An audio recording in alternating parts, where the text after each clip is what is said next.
Steel सबसे महत्वपूर्ण वस्तु में से एक है जो हर दिन हमारे जीवन के पहलुओं को छूता है। चाहे वह कार हो या जिस घर में हम रहते हों या पानी की बोतल जिसका हम उपयोग करते हैं, उसमें स्टील का कोई न कोई रूप अवश्य होता है। हालांकि स्टील प्राकृतिक रूप से पैदा या उत्पन्न नहीं होता है। ये बहुत ही अधिक तापमान पर कोक और लोहे को मिलाकर बनाया जाता है। वैसे ये उद्योग काफ़ी निवेश की मांग करता है। इस्पात उद्योग में ज़्यादातर पुरानी और बड़ी कंपनियां हैं जो इस्पात के निर्माण में शामिल हैं। इस वीडियो में हम भारत की सबसे बड़ी स्टील कंपनियों में से एक JSW स्टील का मौलिक विश्लेषण करेंगे। और वीडियो शुरू करें उससे पहले विनती है कि फीडबैक जरूर दीजिएगा। और अब चलिए वीडियो शुरू करते हैं और जानते हैं सबसे पहले उद्योग की गतिशीलता। इस्पात उद्योग चक्रीय उद्योग है, मतलब इस वस्तु की कीमत मांग और आपूर्ति के ऊपर निर्भर होती है। जब मांग मजबूत होती है तो इस्पात निर्माता अपनी क्षमता का विस्तार करते हैं, और जब मांग कम हो जाती है तो भारी निवेश के कारण उन्हें काफ़ी नुकसान उठाना पड़ता है और ऐसे समय में वो उत्पादन कम कर देते हैं। इसके अलावा उत्पादन की गतिशीलता उद्योग को परेशान करती है। कोकिंग कोल और लौह अयस्क प्रमुख कच्चे माल हैं जिनका उपयोग इस्पात बनाने में किया जाता है। भारत लगभग पूरी तरह से ऑस्ट्रेलिया के ऊपर कोकिंग कोल के आयात पर निर्भर है। जब भी आपूर्ति में व्यवधान होता है या कोकिंग कोल की कीमत में वृद्धि होती है तो उत्पादन की लागत भी बढ़ जाती है। खिलाड़ियों को गलाकाट प्रतिस्पर्धा का सामना करना पड़ता है क्योंकि उनके उत्पादों के विकल्प आसानी से उपलब्ध होते हैं।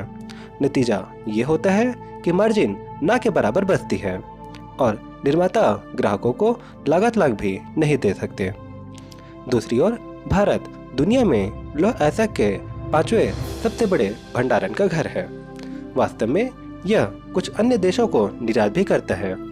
हालांकि सभी स्टील निर्माताओं के पास इसे माइन करने के संसाधन नहीं हैं। टाटा स्टील और JSW स्टील जैसी बड़ी कंपनियों को यहाँ फायदा है, जिससे वे कुछ हद तक अयस्क का खनन कर सकते हैं और अपनी लागत को नियंत्रित कर सकते हैं। भारत कच्चे इस्पात का दूसरा सबसे बड़ा उत्पादक है। चीन पहले नंबर पर आता है और ये दुनिया का 50% से अधिक उत्पादन के लिए जिम्मेदार है।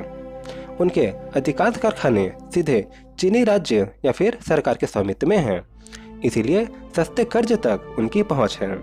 इसका मतलब ये है कि वे कम कीमतों पर स्टील का उत्पादन और निर्यात कर सकते हैं और विभिन्न देशों के घरेलू बाजारों को नुकसान पहुंचा सकते हैं।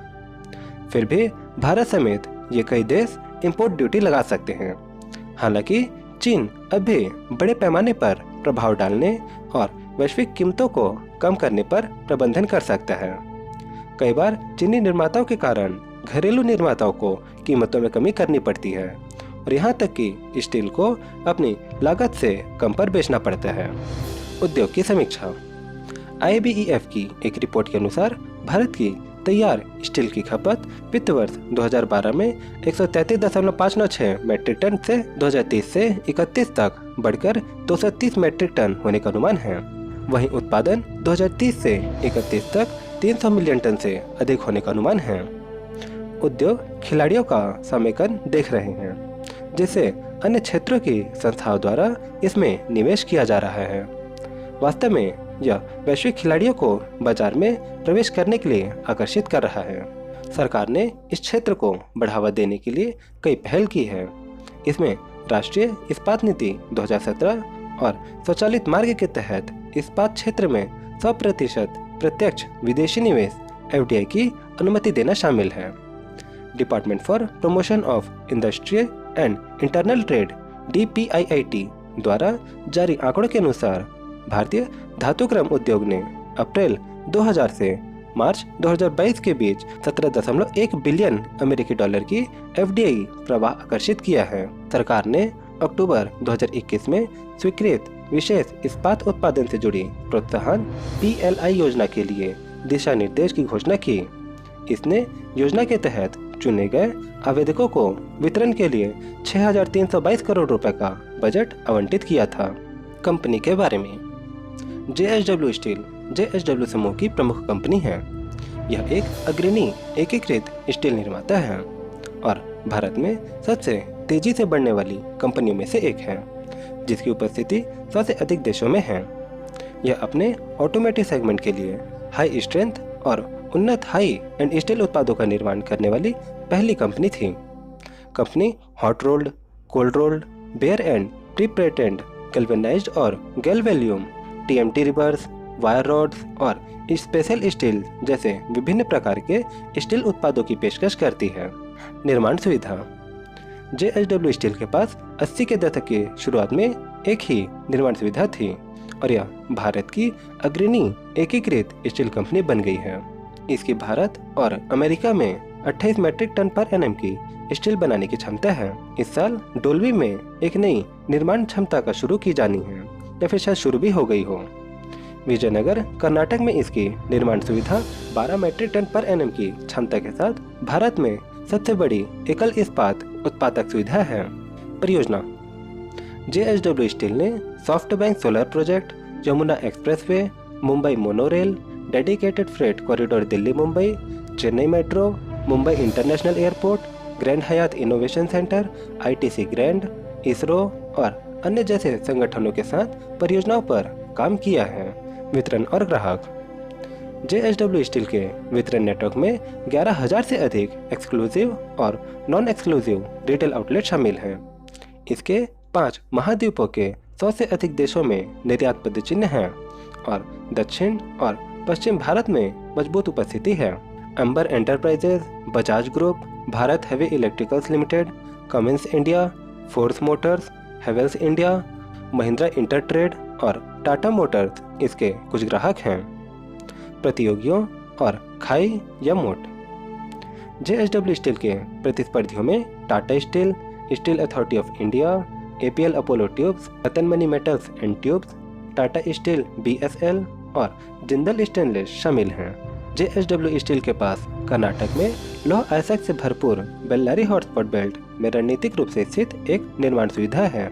यह गोवा और चेन्नई दोनों बंदरगाहों से अच्छी तरह से जुड़ा हुआ है। यह भारत का एकमात्र स्टील प्लांट है जिसमें जोड़ी क्रॉस टेक्नोलॉजी और twin standard reversible cold rolling mills हैं। इसके लचीले संचालन बाजार की आवश्यकताओं के अनुसार उत्पादन मिश्रण की अनुमति देते हैं। वित्तीय स्थिति में राजस्व और लाभप्रदता। जेएसडब्ल्यू स्टील के राजस्व और लाभप्रदता में 5 वर्षों की अवधि में वृद्धि की प्रवृत्ति दिखाई देती है। हालांकि चाइनीज कोरोना महामारी की वजह से 20 और 21 में इसके रेवेन्यू और प्रॉफिटेबिलिटी में कमी आई थी। महामारी से पहले भी भारत में आर्थिक मंदी थी। ऑटोमोबाइल उद्योग और रियल एस्टेट उद्योग, जो इस्पात उद्योग के प्रमुख उपभोक्ताओं में से हैं, अच्छा प्रदर्शन नहीं कर रहे थे।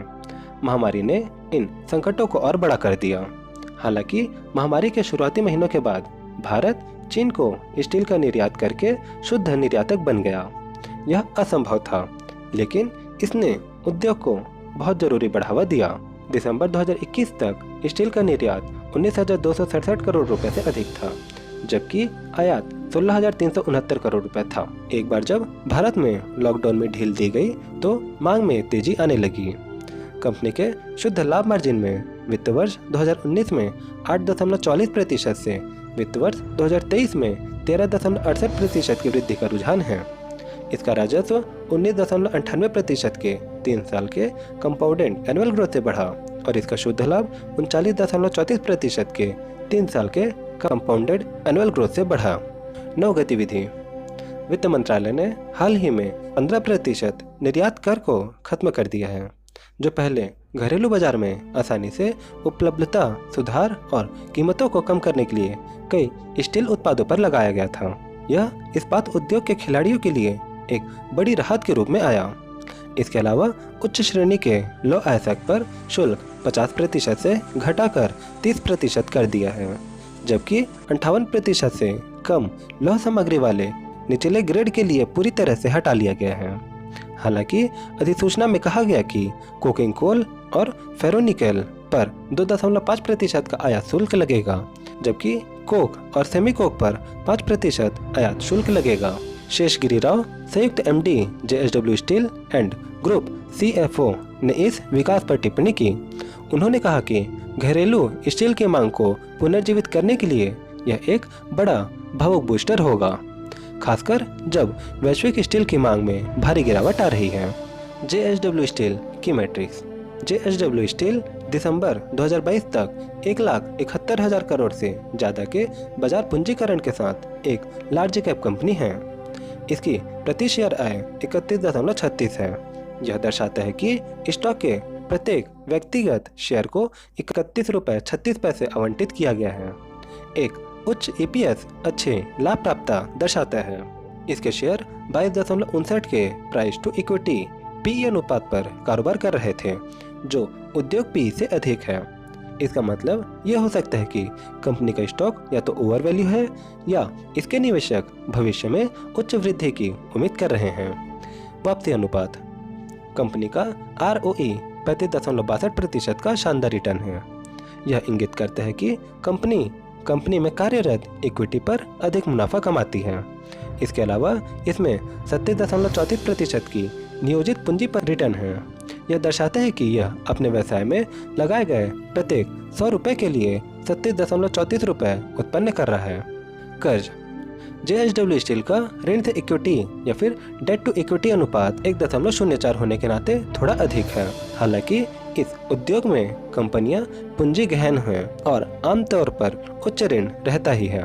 उज्ज्वल पक्ष में इसमें 6.8 का उच्च ब्याज कवरेज यानी कि हाई इंटरेस्ट कवरेज रेशियो अनुपात है, जो ब्याज भुगतान के लिए आराम से प्रदान करने की क्षमता को दर्शाता है।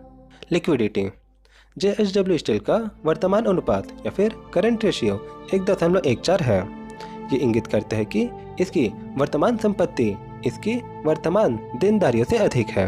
हाल ही में एक कॉर्पोरेट प्रस्तुति में इसने उल्लेख किया कि उसके पास 13,291 करोड़ रुपए के नगद और नगद समतुल्य हैं। साख दर।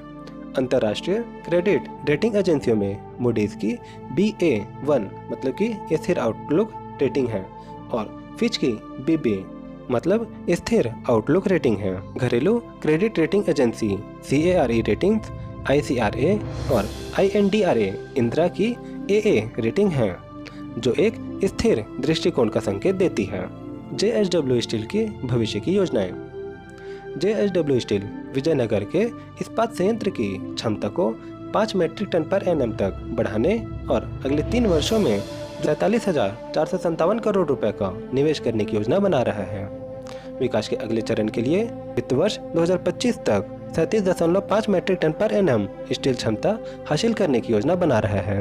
इसके अलावा यह 5 मीट्रिक टन डोल्बी सेकंड विस्तार, BPCL विस्तार और विस्तारित डाउनस्ट्रीम क्षमताओं से पूर्ण लाभ प्राप्त करने पर विचार कर रहा है। और अब JSW स्टील का फंडामेंटल देखते हैं तो इसका मार्केट कैपिटलाइजेशन 1,84,519 करोड़ का है और डिविडेंड 2.30% का। सेल्स से देखते हैं तो पिछले साल कंपनी का जो सेल्स है 1,46,371 करोड़ का था और नेट प्रॉफिट 20,938 करोड़ का। स्टॉक का P 24.4 है, ROE 38%, ROC 28% और डेट कंपनी पे 77,737 करोड़ के ऊपर डेट है। वहीं इसी का कैश में कंपनी के पास 13,285 करोड़ का इनके पास कैश है। सेल्स ग्रोथ देखते हैं तो पिछले 1 साल में 50, पिछले 3 साल में 20 और पिछले 5 साल में 21% से सेल्स ग्रोथ बढ़ा और प्रॉफिट ग्रोथ पिछले 1 साल माइनस 62% से घटा है, लेकिन पिछले 3 साल में 40 और पिछले 5 साल में 43% से प्रॉफिट ग्रोथ बढ़ा। CAGR पिछले 1 साल में 15, पिछले 3 साल में 39 और पिछले 5 साल में 21% से CAGR बढ़ा।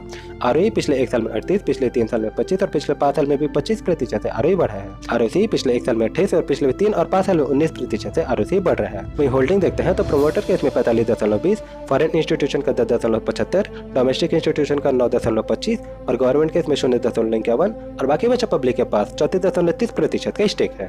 तो यह दोस्तों एक बहुत ही detail video JSW steel company के बारे में, और ऐसे ही हमने टाटा स्टील के ऊपर भी एक डिटेल वीडियो बनाया है। फिलहाल ये वीडियो कैसा लगा आपको जरूर बताइए नीचे कमेंट करके और अपनी फीडबैक देना मत भूलिएगा दोस्तों। साथ ही वीडियो अगर अच्छा लगा हो तो लाइक जरूर करिएगा और चैनल पर नए हैं तो सब्सक्राइब करके हमारे साथ जरूर जुड़िएगा और हम मिलते हैं आपसे अगले वीडियो में। तब तक के लिए प्रणाम।